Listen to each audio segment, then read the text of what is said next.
They say the real terror isn't in the fall. It's in what happens after you hit the ground. What if I told you that sometimes what breaks isn't your body, but your identity? You'll understand what that really means as we go deeper. But first, let's enter the space Carl Jung once called the death of the persona. Imagine your world collapses, your goals fade, your drive evaporates, and you no longer recognize the person staring back at you. You've just gone through what people call ego death. Maybe it arrived through a sudden awakening. Maybe a crisis cracked you open. A breakup, a psychedelic journey, or years of hidden struggle rising to the surface.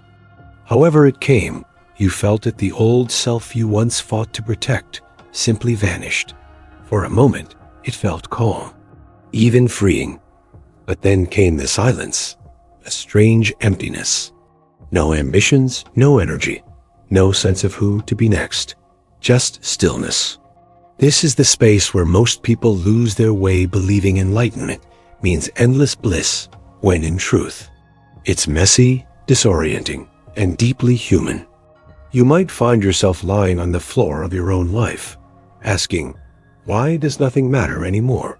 Carl Jung, the Swiss psychologist who transformed our understanding of the human mind, knew this landscape well.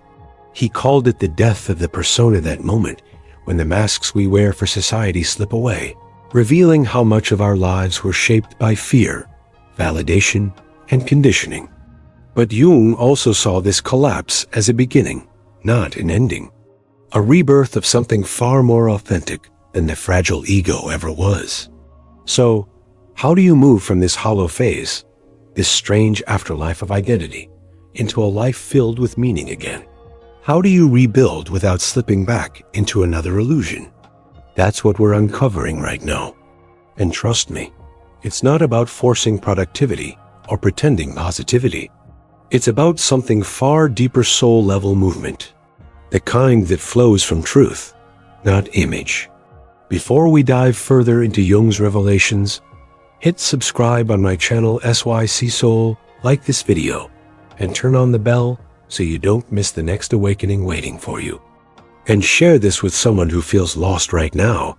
They might need to hear it too, because what comes next will change how you see yourself forever.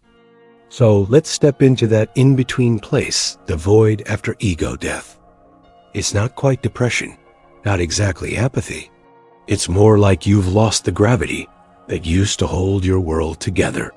The things that once fueled you, success, approval, status, suddenly feel hollow, meaningless. You look around and nothing sticks. The goals that used to excite you now feel like echoes of someone else's dream. The affirmations you once repeated sound empty. Even your vision board gathers dust. You don't lack motivation. You lack a self to be motivated for. Carl Jung described this moment as a crossroads. Here, you can either retreat into the comfort of your old identity, numb yourself, cling to shallow desires, or you can begin a sacred process he called individuation. This isn't a straight road. It's a spiral inward. It's about integrating what you've avoided, discovering the deeper self, the one written in your soul, not your social mask. Jung wrote, "Within each of us, there exists another whom we do not know. He speaks in dreams and reveals how differently he sees us than we see ourselves. That unseen voice is your compass now, not the noise of ambition, but the whisper of alignment." And yes, this stage is confusing. You're not lazy, you're recalibrating. You're learning to move not from survival, but from sovereignty. If you're in that strange stillness where nothing feels urgent, where the old fire has faded, don't panic. You're not broken. You're transforming. Jung never believed the unconscious would abandon you. He saw it as a living intelligence, always sending signs, dreams, symbols, quiet impulses, synchronicities to guide you toward your next chapter.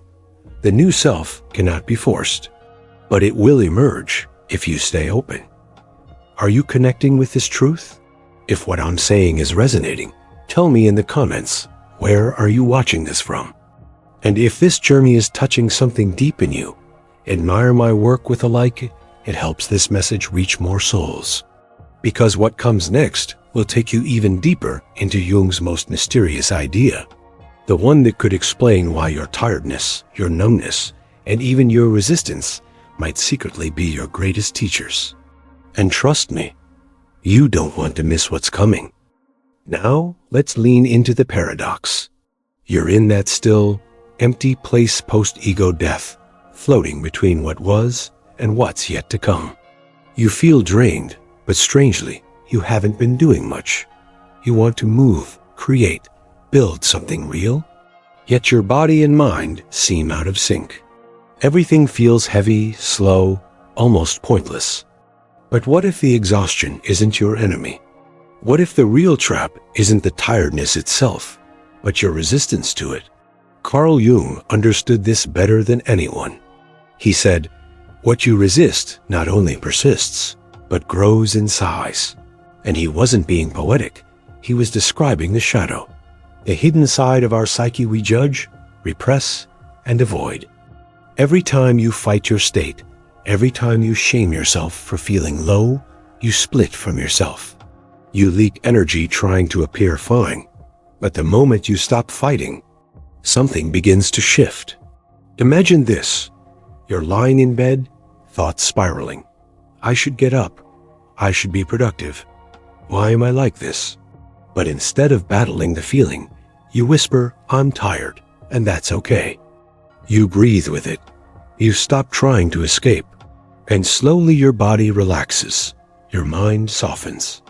10 minutes later, maybe an hour, a spark flickers, a quiet urge to move, write, or simply breathe deeper. That's not forced motivation. It's organic momentum.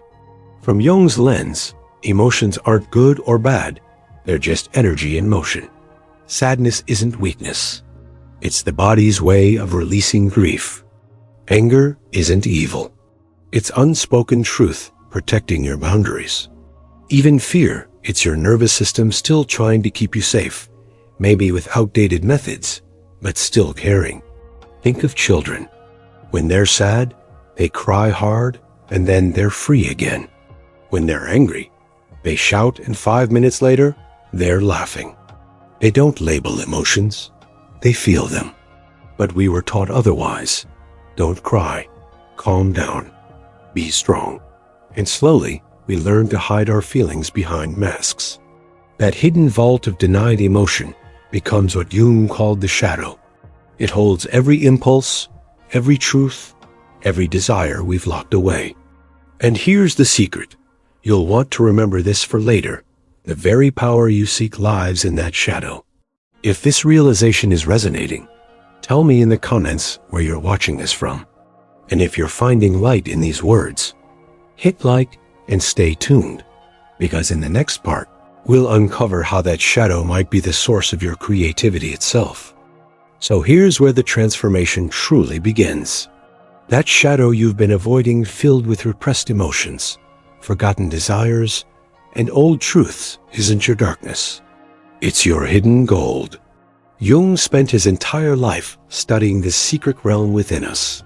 He believed that what we call negative often holds the very essence of our creative fire. Think about it. Your unmotivated days, your mood swings, your sadness.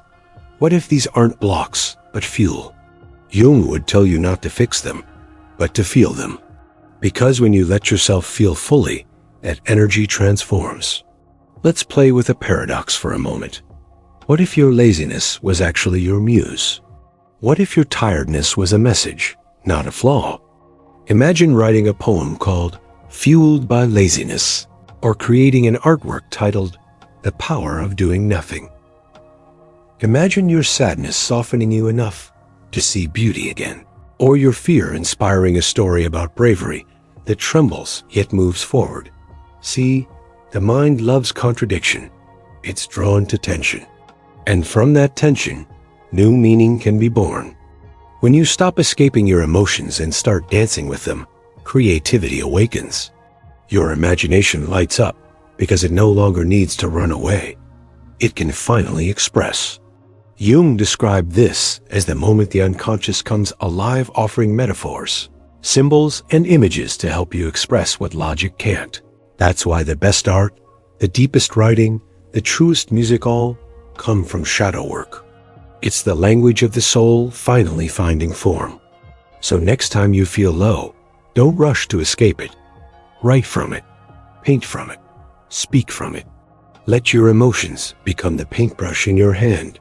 Because your resistance isn't your enemy, it's your untapped artist. Are you starting to see it now? That your shadow isn't here to haunt you. It's here to help you become whole. If you're connecting with this truth, comment below where you're tuning in from. And if this journey is speaking to your soul, hit like and subscribe to SYC Soul so you never miss these deep dives into the human spirit. Because in the next part, we step into Jung's most profound mystery, the self with a capital S, and what it reveals about your true purpose might just change everything. We've journeyed through ego death, emptiness, and the shadow, but now comes the most mysterious stage of all, the awakening of the self, not the personality you present to the world, not the roles you play or the mask you wear.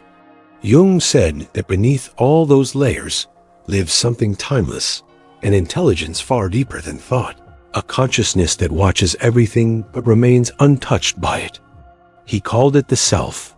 This self is the center of your psyche, the quiet observer behind every emotion and thought.